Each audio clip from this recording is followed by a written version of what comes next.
आज का विषय बहुत गंभीर है।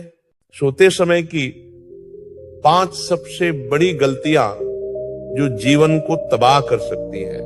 बेटा, दिन में किया गया पाप मनुष्य को धीरे धीरे गिराता है, लेकिन रात की लापरवाही सीधा जीवन की जड़ें काटती है। क्योंकि रात केवल आराम का समय नहीं है। रात वो समय है जब आत्मा शरीर से संवाद करती है। रात वो समय है जब भगवान की कृपा का द्वार खुलता है। रात वो क्षण है जब शरीर विश्राम करता है, लेकिन मन, आत्मा और भाग्य निर्माण करते हैं। और अगर उस पवित्र क्षण में तुमने गलतियां की तो प्रभु की कृपा का दरवाजा भी बंद हो सकता है। तो अब ध्यान से सुनो, 5 सबसे बड़ी गलतियां जो सोते समय नहीं करनी चाहिए। पहली गलती, बिना प्रभु का नाम लिए सो जाना।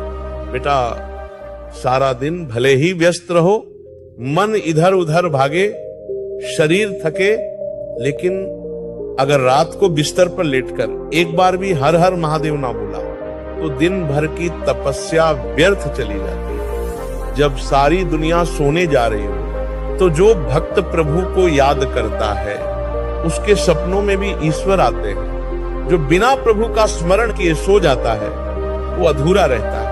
बेटा, रात सोने से पहले शिव का स्मरण करो। कह दो, हे भोलेनाथ, दिन भर जो किया उसका फल मुझे मिले, परंतु अब मैं तेरे चरणों में विश्राम चाहता हूं। इतना कहकर जो सोता है वो सिर्फ शरीर नहीं सुलाता, वो अपनी आत्मा को प्रभु के पास रखकर विश्राम करता है। दूसरी गलती, बिस्तर पर मोबाइल लेकर जाना। ये सबसे घातक आदत है। दिन भर जो नहीं देखा वो सब रात में देखने का लालच ये मनुष्य को मानसिक रूप से बीमार बना देता है।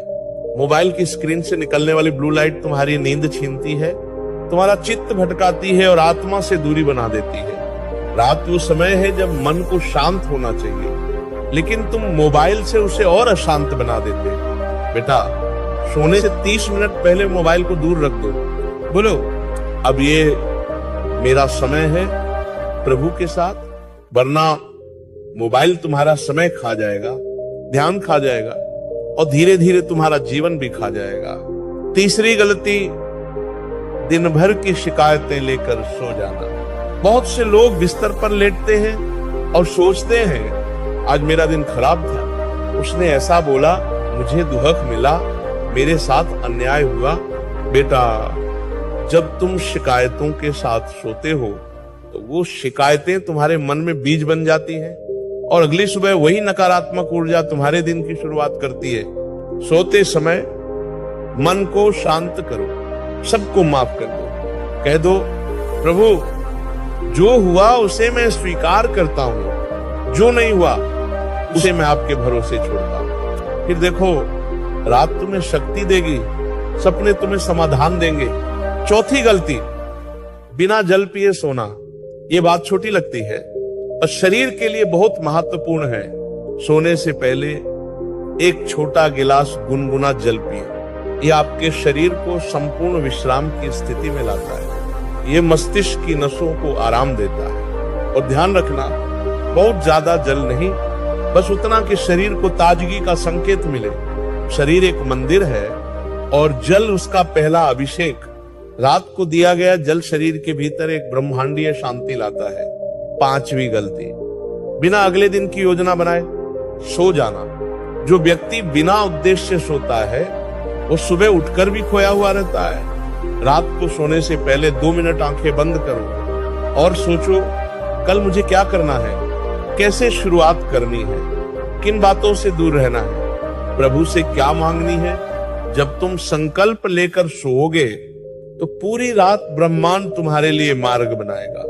बिना योजना के जो सोता है वो बिना दिशा के नाव चलाता है, और दिशा के बिना जीवन सिर्फ भटकाव बन जाता है। अब सुनो, एक भक्त की नींद कैसी होनी चाहिए? एक भक्त की नींद प्रभु के नाम में लीन हो, शांति से भरी हो, सच्चे आत्म विश्लेषण से पहले हो और सुबह एक नए संकल्प के साथ जगे। सोने से पहले बोलो, हे महादेव, जो आज मिला उसके लिए धन्यवाद, जो नहीं मिला वो कल तेरी कृपा से मिलेगा। अब तू संभाल ले मुझे, मेरी आत्मा, मेरा शरीर, मेरा कल। फिर देखो बेटा, रात तुम्हारी दवा बन जाएगी, नींद तुम्हारा साधन बन जाएगी, और सुबह तुम्हारी नई शुरुआत। तो अब संकल्प लो, अब बिना प्रभु का नाम ले नहीं सोऊंगा।